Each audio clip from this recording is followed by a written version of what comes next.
The earth groans. It is as if the very soul of our planet is crying out in anguish, a silent scream that reverberates through the mountains and valleys, across the oceans and deserts. The signs are all around us, clear and unmistakable, yet so many remain blind to them.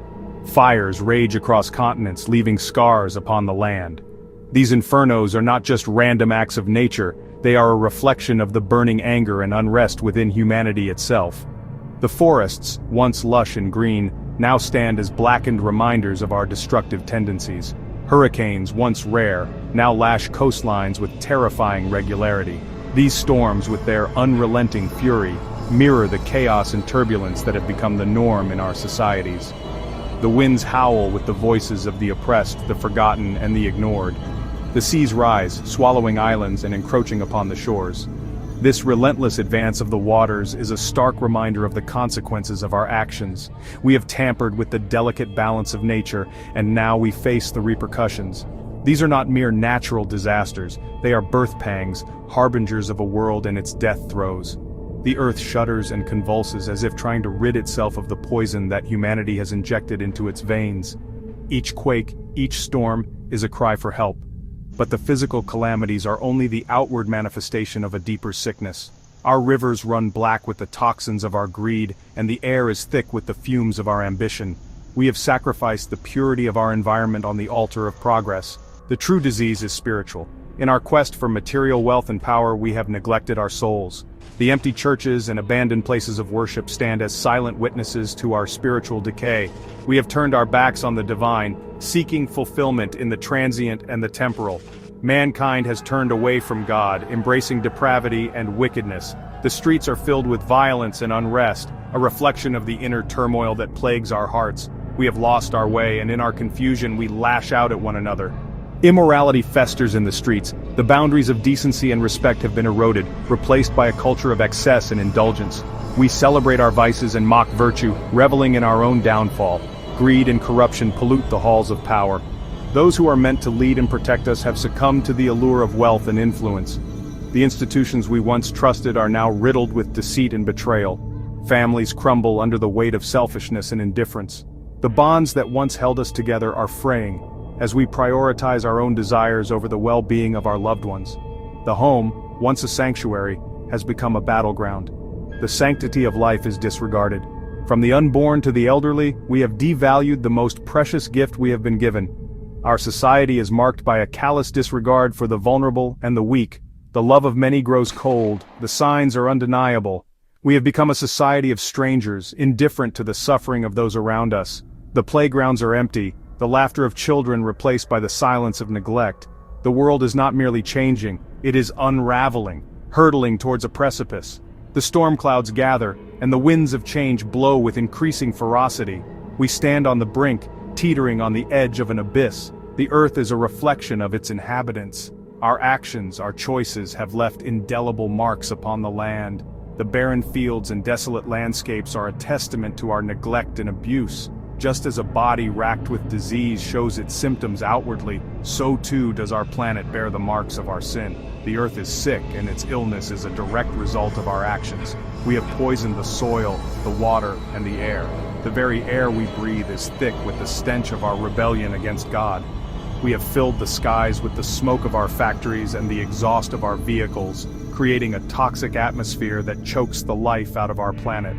The signs are all around us, and they are impossible to ignore. Thousands of years ago, the prophets of God foresaw this very darkness. They were visionaries, chosen to deliver messages that transcended their own time, speaking to the hearts and minds of future generations. Their words, though ancient, carry a timeless resonance, echoing through the corridors of history to reach us today. In the sacred texts, they warned of a time when the world would be consumed by its own wickedness. These warnings were not mere predictions, but divine revelations meant to guide humanity. They spoke of moral decay, societal collapse, and natural disasters as signs of a world straying far from its intended path. Their words were not meant to frighten, but to awaken. They sought to stir the conscience, to prompt reflection and repentance. The prophets understood that fear could paralyze, but awareness could inspire change. They called for a return to righteousness, to a life aligned with divine principles. to warn of the consequences of straying from God's path. They painted vivid pictures of the repercussions of ignoring these divine warnings. The path of righteousness was clear, but so too was the path of destruction for those who chose to ignore the signs. The book of Matthew speaks of wars and rumors of wars, of famines and earthquakes in diverse places. These events described in the Bible are not just historical occurrences but ongoing realities. They serve as reminders of the fragile nature of our world and the urgent need for spiritual vigilance. These are not random occurrences but birth pangs, signs of a coming age. Just as labor pains precede the birth of a child, these tumultuous events signal the approaching fulfillment of divine prophecy. They are meant to alert us, to prepare us for what lies ahead. The Apostle Paul, in his letters to Timothy, described the last days as perilous times, filled with lovers of themselves, lovers of money, proud, and disobedient. His words paint a picture of a society obsessed with materialism and self-gratification, a stark contrast to the values of humility and selflessness that the prophets espoused.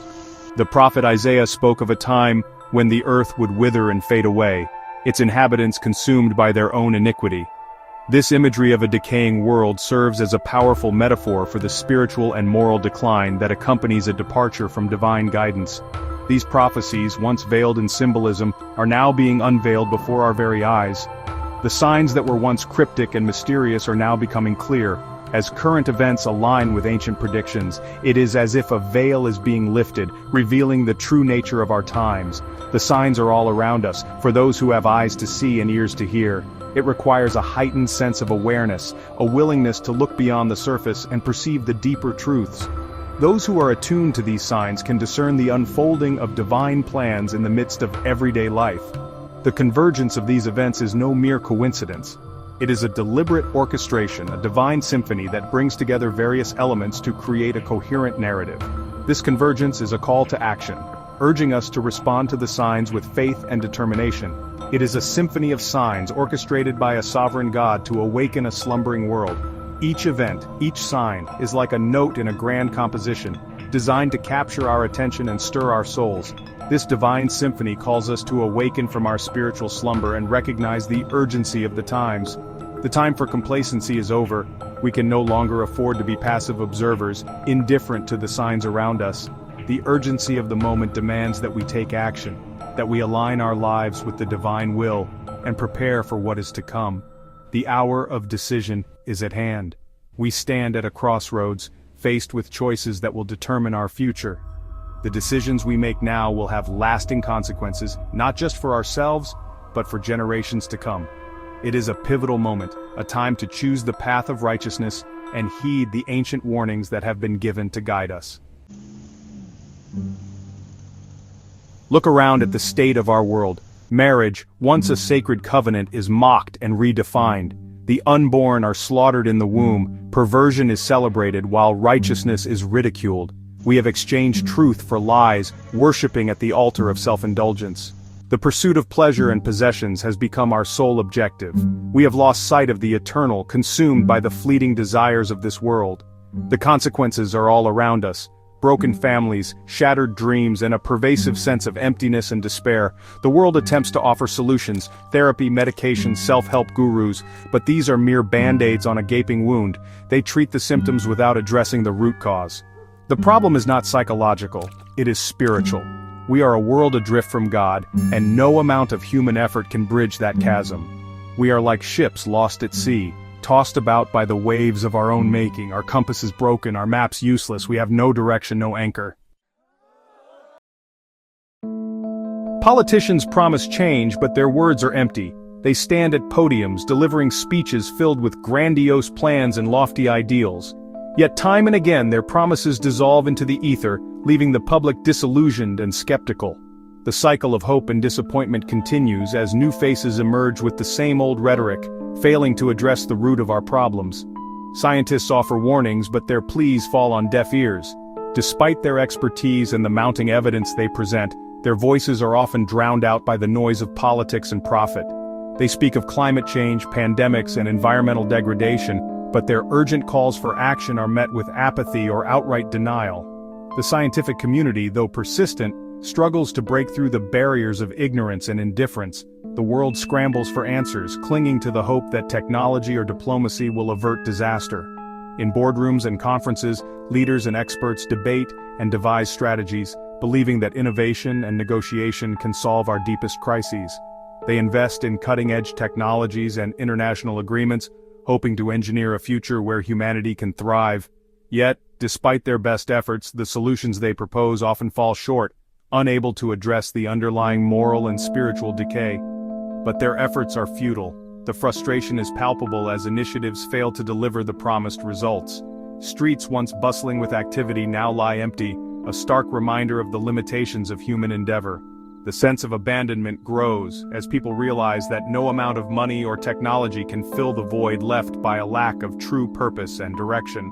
They are attempting to build a tower to heaven, an act of pride and defiance against the Almighty. These towering structures, symbols of human achievement, are also monuments to our hubris. We reach for the skies, believing we can transcend our earthly limitations through sheer will and ingenuity.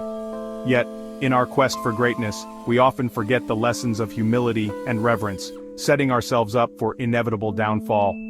The earth is not merely warming, it is groaning under the weight of our sin. The environmental crises we face are not just scientific phenomena, but manifestations of deeper moral failings. The smog that chokes our cities and the deforestation that scars our landscapes are symptoms of a world out of balance, driven by greed and exploitation. The planet itself seems to cry out, reflecting the spiritual decay that plagues humanity. Environmentalism, though well-intentioned, cannot cleanse the true pollution. While efforts to clean up our environment are commendable, they address only the surface of the problem. Activists and volunteers work tirelessly to remove trash and restore natural habitats, but the deeper issue remains untouched.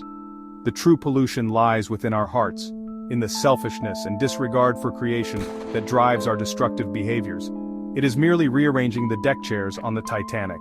These efforts, though noble, are ultimately futile if we do not address the root cause of our predicament. Like passengers on a sinking ship, we busy ourselves with superficial fixes, ignoring the impending disaster. The ship of humanity is taking on water, and no amount of rearranging can prevent it from sinking unless we confront the deeper issues at play. The problem is not the planet, it is the people upon it. The true crisis lies not in the environment but in the hearts and minds of humanity. Our actions, driven by selfishness and short-sightedness, have brought us to the brink. The crowded streets and bustling cities are filled with individuals who, despite their diversity, share a common flaw: a failure to recognize their own role in the unfolding catastrophe. The world is blind to its own depravity. We move through life with blindfolds on, oblivious to the consequences of our actions. We pass by those in need, ignoring their plight, and continue on our path of self-destruction. The blindness is not just physical but spiritual, a refusal to see the truth of our condition and the need for a radical change in direction. Like a man dying of thirst who refuses water, humanity rejects the only true solution. We are parched, desperate for meaning and salvation, yet we turn away from the very source of life. The cracked earth beneath our feet is a metaphor for our spiritual desolation, a condition that no earthly solution can remedy. We seek fulfillment in all the wrong places, ignoring the one true answer that has been offered to us. We are so consumed by our own self-importance that we fail to see the chasm opening beneath our feet. Our focus on personal achievement and recognition blinds us to the dangers that lie ahead. We stand on the edge, oblivious to the crumbling ground, convinced of our invincibility. This arrogance leads us closer to the brink, where a single misstep could result in disaster. The world searches for a savior in boardrooms and laboratories, but the answer lies beyond the reach of human ingenuity. We look to leaders and experts, hoping they can devise a solution to our woes. Yet the true answer eludes them, for it is not something that can be engineered or negotiated. The salvation we seek is not found in human institutions, but in a higher power that transcends our understanding. There is only one hope, one way out of this self-imposed destruction. Amidst the darkness and despair, a light breaks through, offering a path to redemption. This hope is not a product of human effort, but a gift from the divine. It calls us to turn away from our destructive ways and embrace a new way of living, grounded in love, humility, and reverence for the Creator. And that hope is found not in ourselves but in the God we have rejected. The solution to our plight lies in returning to the source of all life and wisdom. It requires a recognition of our limitations and a willingness to submit to a higher authority. Only then can we find the peace and restoration we so desperately seek. The path to salvation is clear, but it demands a choice. To continue in our pride and self-reliance or to humble ourselves and seek the grace of the Almighty.